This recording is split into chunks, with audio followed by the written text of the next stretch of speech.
talk about something known as goodness of fit, and this also showed up a little bit in your lab. So as a refresher, we can partition the variability of a model into the total variation in a response y, which is equal to the variation explained by the model plus the unexplained variation in the residuals.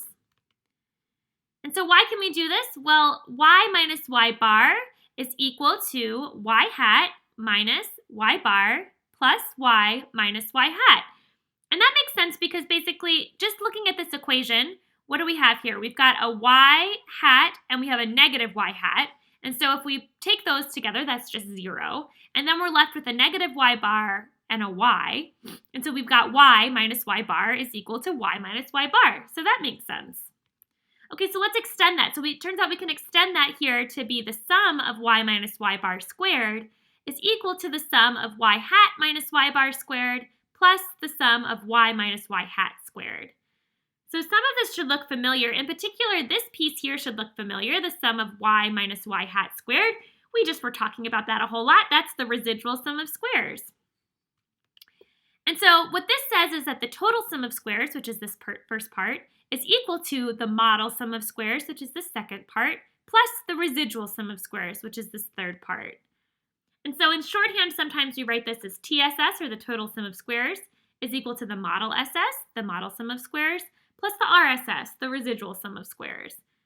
So this is kind of, I think, a cool fact about how we can partition variability, and we're going to be using these quantities actually quite a bit in statistics. We use these a lot.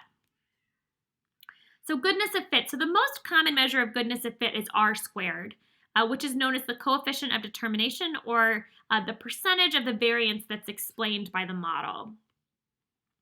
So we can write this as 1 minus the sum of yi hat minus yi squared over the sum of yi minus y hat squared. That should be a bar. Hold on. Okay, and we're back. So the denominator is fixed now. So the denominator is equal to the sum of yi minus y bar squared. And this should look very familiar because these are the exact equations we just looked at on the previous slide. So the r squared is equal to 1 minus the residual sum of squares divided by the total sum of squares. And so this value is always going to be between 0 and 1, and higher is better. So 1 indicates that 100% of the variation in y, or in our outcome, is explained by the model. Another measure sometimes used for goodness of fit is sigma hat, or that estimate of sigma hat, the estimate of the variance. And this can be a goodness of fit measure, and the advantage here is that this measure is in the units of the outcome. So r squared, in opposition, r squared is unitless. So it's just this number between 0 and 1 that accounts for the percent of the variability that's accounted for by the model. Whereas sigma hat is measured in the units of the outcome, so it can be interpreted in the context of the data you have at hand. But this same advantage can also be a disadvantage because that makes it harder to compare across context, and also sort of harder to ground what a good measure may or may not be. So I kind of like to look at both of these when I'm examining my models to try to sort of get an idea for what the best fit is.